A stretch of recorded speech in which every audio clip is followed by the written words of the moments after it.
Halo guys, jumpa kembali bersama saya Ade Junaidi. Dan pada kesempatan kali ini saya akan berbagi tutorial tentang bukan tutorial sih sebenarnya, tapi masih tahap eksplorasi pada aplikasi Proteus 8 Profesional. Di sini kita akan mengeksplorasi di bagian ARES-nya. Kalau sebelumnya kita akan mengeksplorasi bagian ISIS yang digunakan untuk simulasi dan juga pembuatan skematik, tapi pada tahap ini kita akan eksplorasi lagi tapi di bagian ARES-nya sendiri. Oke. Jadi ARES sendiri merupakan lanjutan dari bagian skematik, tapi dia masih bisa berdiri sendiri atau dibuat secara manual gitu ya. Jadi kalau tapi sepertinya saya harus menjelaskan terlebih dahulu nih, apa sih fungsi ARES itu sendiri. Jadi fungsi ARES itu sebenarnya untuk membuat layout PCB gitu ya. Saya kira lebih mudah dibandingkan Eagle karena fitur-fiturnya sangat mudah sekali. Saya bilang bahkan saya tidak butuh waktu lama untuk mempelajari di bagian ARES ini, karena saya bilang sangat mudah dan sangat familiar, apalagi untuk mahasiswa teknik gitu ya. Oke, kita langsung aja ke eksplorasi di bagian ARES ya. Sama seperti di bagian ISIS, di bagian ARES juga masih ada yang namanya selection mode, kemudian component mode, kemudian package mode, kemudian ada track modenya untuk membuat jalurnya itu sendiri. Sedangkan yang ini ada pin gitu ya, ada pin-pinnya yang bakal kita gunain gitu. Ini untuk membuat teks, dan juga ini nih ada banyak macamnya. Ini sebenarnya untuk pabrikan ya, untuk pabrikan ataupun untuk secara pribadi. Tentu beberapa board PCB itu punya bagian tertentu gitu ya. Ada yang PCB cuma satu layar, cuma bagian layar atasnya aja yang digunakan. Ada juga yang dual layar gitu ya. Kalau kalian menggunakan yang satu layar doang, bisa pakai menggunakan bottom copper atau yang pakai top copper gitu ya, atau bagian sendiri gitu. Misalnya kita pakai bottom copper aja, karena biasanya dipakai itu adalah bagian bawah daripada PCB gitu ya.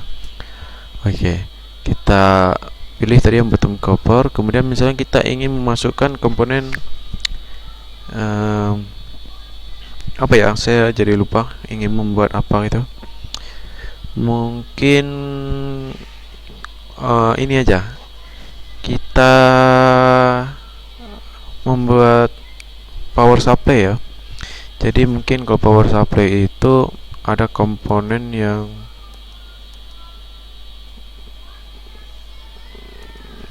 namanya apa ya? Kok di sini tidak bisa dicari? Ini ada komponen yang namanya diode.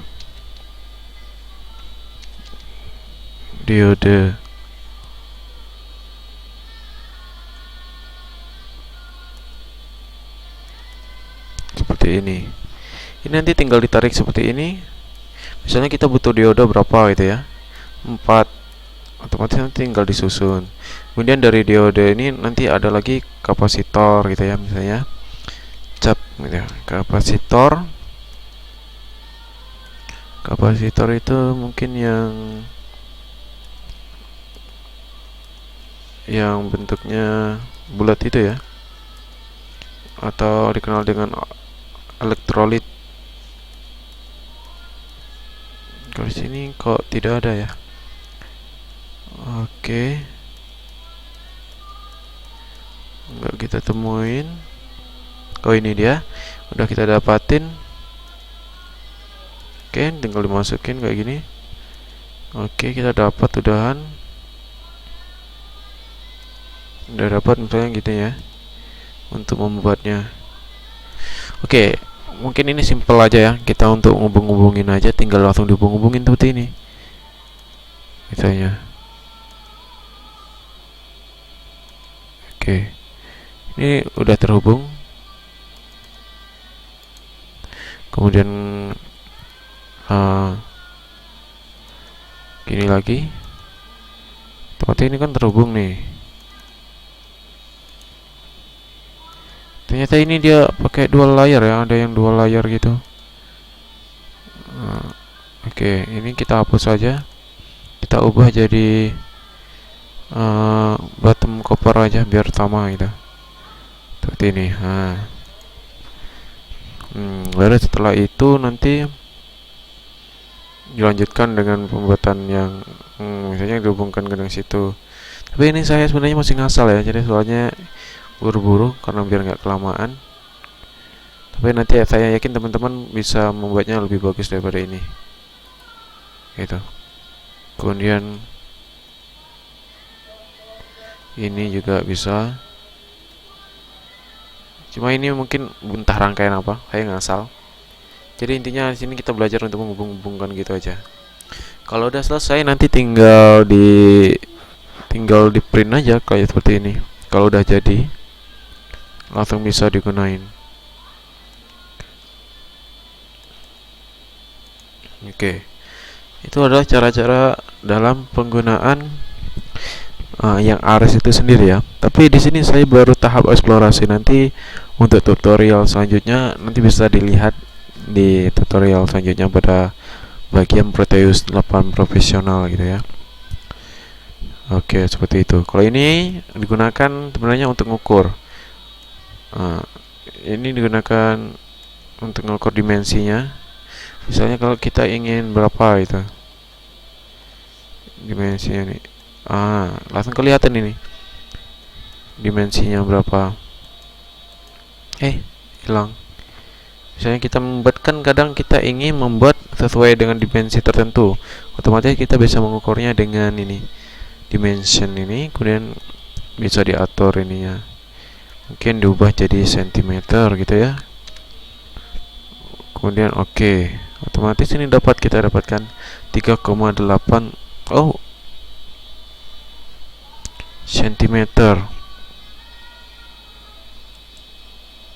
Edit properties C gitu ya. Kemudian klik OK. Dapat 3,81 dimensinya. Untuk selain itu juga ada banyak ya fitur dari ARES itu sendiri. Dia juga bisa melakukan yang namanya auto rate, yaitu membuat jalur secara otomatis gitu. Tapi saya pernah menyobanya tapi tidak terlalu bagus hasilnya. Jadi saya sarankan lebih baik membuatnya secara manual, karena nanti hasilnya bisa kita sesuaikan dengan keinginan gitu. Oke, mungkin untuk eksplorasi di bagian ARES ini cukup sekian. Terima kasih untuk yang sudah menonton video ini. Jangan lupa subscribe dan juga like. Dan sampai jumpa pada tutorial selanjutnya.